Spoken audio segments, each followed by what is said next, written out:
대부분은 보면은 네. 이런 이제 생으로 먹을 수 있으면은 좋아요. 근데 양파 우리가 이제 환자분들이 뭐가 좋다 하면은 막 힘든 거 참고 막 먹어요. 같이 먹으면 더 좋아요.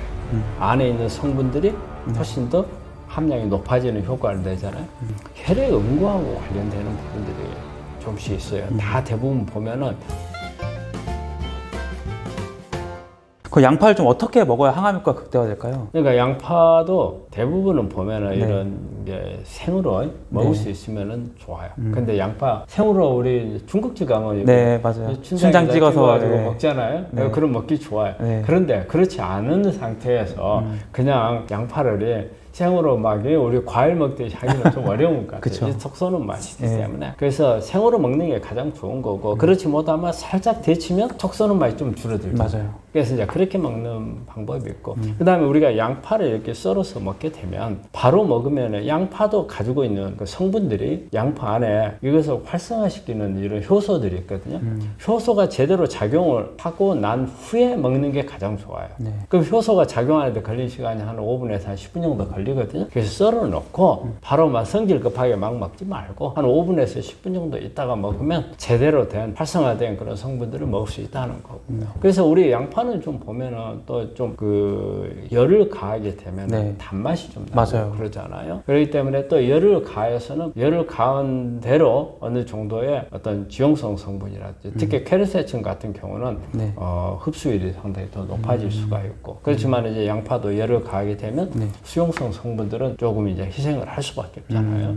그래서 우리가 그 보면은 양파 같은 거 우리 감자하고 섞어가지고 이렇게 살짝 기름에 볶아 네. 뭐 마시잖아요. 네. 뭐 이렇게 해서 이제 먹을 수 있는 이제 이런 방법들도 있고 그리고 이제 그 아까 방금 이야기 나왔는데 색깔이 진할수록 좋다는 거예요. 그래서 이제 그런 부분. 그다음에 껍질을 절대 버리지 말라는 거예요. 껍질이 진짜 중요한 거예요. 네. 근데 모든 과일들이 다 그래요. 껍질이 중요한데 껍질을 버린단 말이에요. 네. 그러고는 과일을 먹었다 하고 암 환자는 과일을 먹어야 한다고 그러잖아요. 근데 중요한 것은 버리고 먹으니까 그것도 좀 잘못된 방법.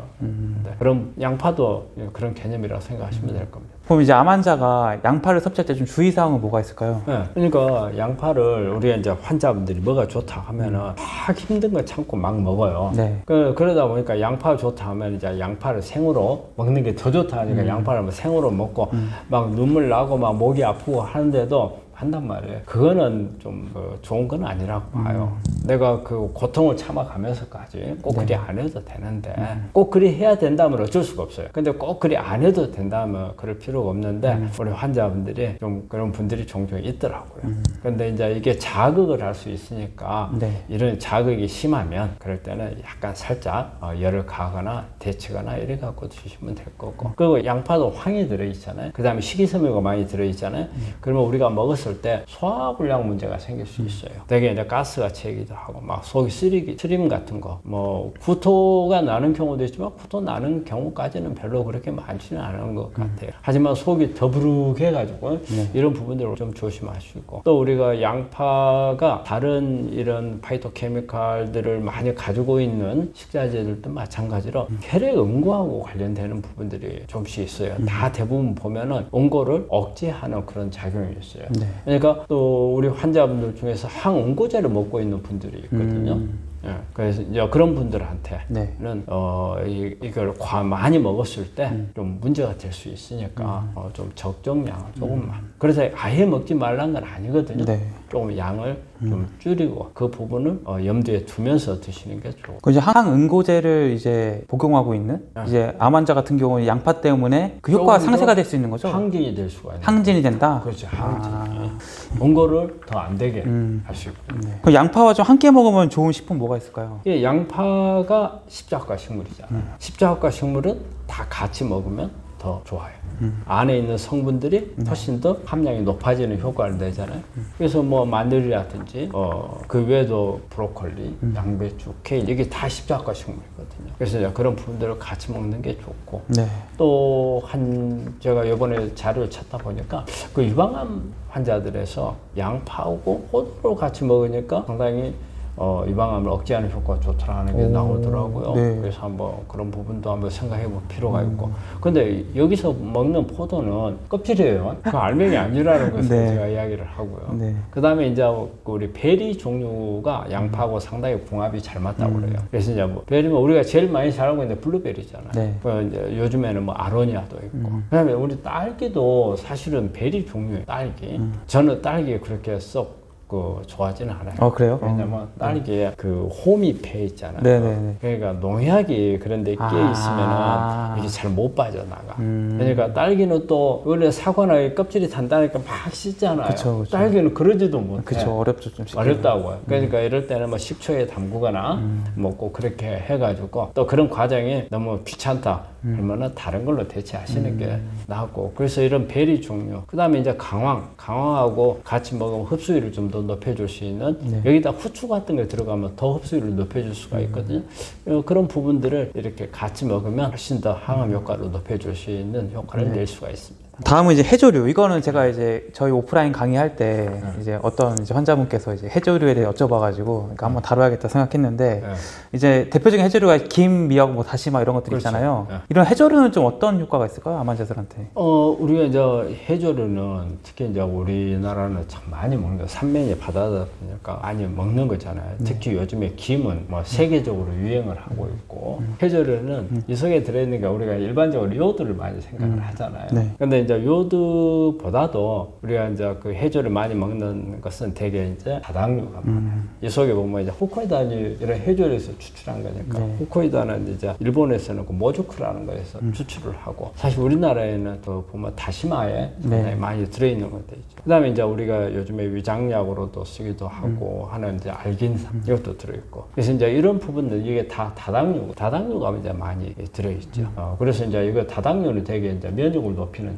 걸 많이 하잖아요. 이제 그런 부분들이 있고 그다음에 이제 요오드 아까 우리가 요오드는 갑상선 기능에서 중요해요. 갑상선 기능을 올리는데 요오드가 있어야 되는데 요오드는 너무 많이 먹어도 안 좋아요. 너무 적게 먹어도 안 좋고. 그러니까 갑상선 암 중에 보면 요오드가 암의 원인으로 작용을 하거든요. 네. 근데 보면 U자의 형태로 해요. 그래서 너무 적어도 발생률이 높고, 그다음에 너무 많아도 발생률이 높거든요. 그래서 적정량이 중요하기 때문에 너무 욕심을 낸다거나 또 피한다거나 그래서는 안 돼요. 그래서 이런 해조류 속에 요오드가 많이 있고, 그 외에도 보면은 뭐 비타민이라든지 또 해조류 속에 식이섬유가 많이 들어있잖아요. 그리고 카로티노이드도 들어있고, 이런 성분들이 우리 암하고 관련해서 이게 항암 효과를 내는 거 보면은 되게 이제 면역 기능은 다당체가 면역 기능을 높여주는 효과가 상당히 있고, 그리고 이제 암 세포 성장을 억제시켜주거나, 그리고 이제 세포 자살을 유도하는 이런 작용들도 있고, 그리고 이제 이런 해조류가 암 치료하는 데서 항암도 하고 방사선 하잖아요.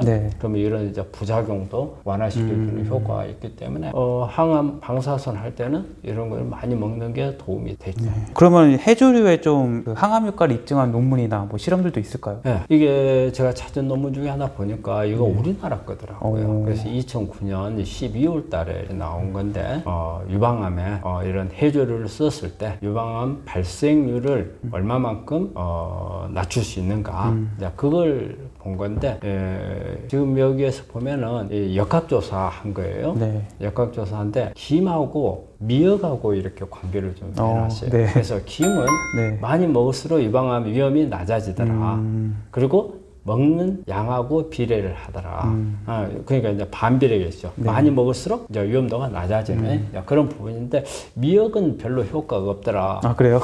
그래 나와서 이게 이제 다른 논문들도 한번 봐야 되겠지만 요즘에 김에 유행을 하잖아요. 맞아요. 하는 이런 때 보면은 김을 이런 논문을 본다면 김 사용이 더 높아질 것 같고 더 세계적으로 김 수출이 많이 될 거 아닌가 싶은 생각이 들더라고요. 이게 우리나라 논문이 왜 좀 대표적으로 뜰까를 제가 고민해 봤는데 제가 알아보니까 이 해조류를 먹는 나라가 생각보다 없더라고요. 이게 우리나라 사람들이 많이 먹는 거지 이 생각보다는 없더라고요. 그리고 이 논문도 뭐냐면 우리나라에서 발표한 게 아니에요.